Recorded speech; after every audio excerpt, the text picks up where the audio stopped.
Halo semuanya, selamat datang kembali di channel kami. Hari ini kita akan menyelami salah satu epos terbesar dalam sejarah manusia, Mahabharata. Pertanyaan yang sering muncul dan memicu perdebatan sengit selama berabad-abad adalah, apakah Mahabharata ini kisah nyata atau sekadar legenda yang indah? Yuk, kita bedah bersama-sama. Mahabharata, yang secara tradisional dianggap ditulis oleh Resi Vyasa, adalah sebuah karya sastra kuno yang luar biasa kompleks. Isinya bukan hanya cerita perang antara Pandawa dan Kurawa. Di dalamnya ada filsafat mendalam, ajaran moral, hukum, dan panduan hidup yang terangkum dalam Bhagavad Gita. Skalanya begitu masif, dengan ratusan karakter dan alur cerita yang saling terkait, membuatnya terasa lebih dari sekadar dongeng pengantar tidur. Bagi jutaan orang, terutama di India dan Asia Tenggara, Mahabharata bukanlah fiksi. Ini adalah bagian dari itihasa, yang secara harfiah berarti demikianlah yang terjadi. Mereka meyakini bahwa peristiwa-peristiwa dalam epos ini, seperti perang Kurukshetra yang dahsyat, benar-benar terjadi di masa lampau. Keyakinan ini diperkuat oleh detail-detail yang sangat spesifik dalam teksnya. Misalnya, nama-nama kota, kerajaan, sungai, dan gunung yang disebutkan dalam Mahabharata banyak yang masih bisa kita temukan di peta India modern. Hastinapura, Indraprastha yang sekarang menjadi Delhi, Kurukshetra di negara bagian Haryana, semuanya adalah lokasi nyata. Ini memberikan semacam validasi geografis yang kuat. Selain itu, teks Mahabharata juga berisi informasi astronomi yang sangat rinci. Disebutkan posisi planet-planet dan konstelasi bintang pada saat-saat penting, seperti kelahiran karakter tertentu atau menjelang perang besar.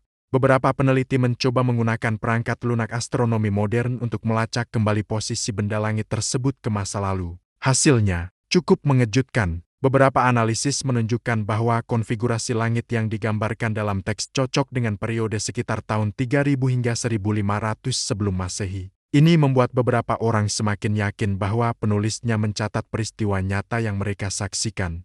Sekarang, mari kita lihat dari sisi arkeologi. Inilah bagian yang sedikit rumit. Meskipun lokasi geografisnya cocok, bukti arkeologis yang secara definitif membuktikan perang Kurukshetra atau keberadaan istana megah seperti yang digambarkan dalam epos ini masih sangat terbatas. Penggalian di situs-situs yang diidentifikasi sebagai kota-kota kuno Mahabharata, seperti Hastinapura, memang menemukan artefak dari periode waktu yang relevan, seperti tembikar jenis painted grey war. Namun, tidak ada temuan spektakuler seperti senjata dalam jumlah massal, sisa-sisa kereta perang, atau kerangka ribuan prajurit yang bisa langsung kita kaitkan dengan perang besar.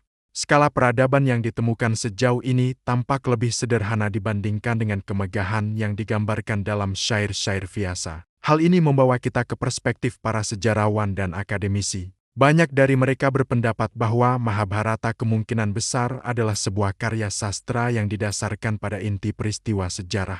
Mungkin pernah terjadi konflik antar suku atau kerajaan di India Utara pada zaman besi awal. Konflik ini mungkin tidak sebesar yang diceritakan, tetapi menjadi kenangan kolektif yang penting bagi masyarakat saat itu. Seiring berjalannya waktu, dari generasi ke generasi, cerita ini dituturkan secara lisan. Setiap pencerita menambahkan detail, melebih-lebihkan skala peristiwa, menyisipkan ajaran moral dan unsur-unsur mitologis untuk membuatnya lebih dramatis dan berkesan. Proses ini, yang disebut interpolasi, sangat umum dalam tradisi lisan kuno. Bayangkan sebuah lagu rakyat yang terus berkembang selama ratusan tahun. Begitulah mungkin Mahabharata terbentuk. Dari sebuah konflik lokal, ia berevolusi menjadi sebuah epos kosmik yang melibatkan dewa-dewa, senjata ilahi, dan pertempuran kolosal. Ini menjelaskan mengapa ada begitu banyak unsur supernatural dalam cerita, seperti kelahiran karakter dari dewa, senjata Astra yang mampu menghancurkan dunia,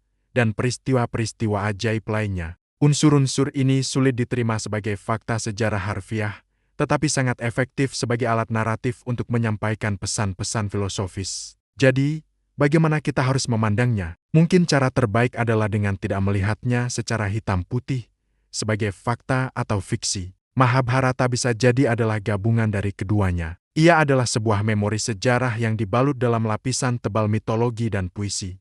Inti ceritanya mungkin berakar pada kenyataan, pada perjuangan nyata manusia untuk kekuasaan, keadilan, dan dharma. Namun, Penyajiannya telah diangkat ke tingkat mitos untuk melestarikan nilai-nilai budaya dan spiritual yang terkandung di dalamnya. Pikirkan seperti ini, apakah nilai dari ajaran Bhagavad Gita tentang tugas dan pelepasan menjadi berkurang jika kita tidak bisa membuktikan secara arkeologis bahwa Arjuna benar-benar berbicara dengan Krishna di atas kereta perang? Tentu tidak.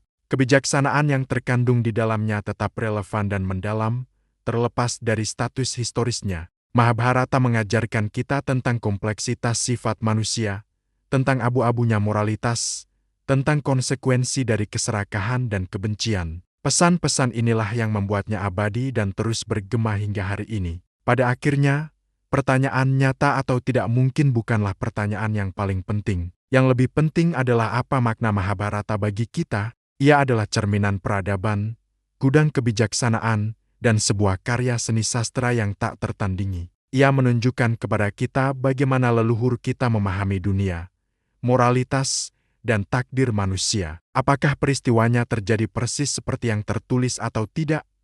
Kebenaran yang dikandungnya kebenaran tentang perjuangan batin manusia adalah sesuatu yang sangat nyata dan universal. Jadi, kesimpulannya, tidak ada jawaban tunggal yang memuaskan semua orang. Bukti-bukti yang ada bisa ditafsirkan dengan berbagai cara. Ada bukti geografis dan astronomis yang mendukung historisitasnya, tetapi ada juga kekurangan bukti arkeologis yang kuat. Pandangan yang paling seimbang mungkin adalah menganggap Mahabharata sebagai sebuah fiksi historis kuno atau mitos sejarah.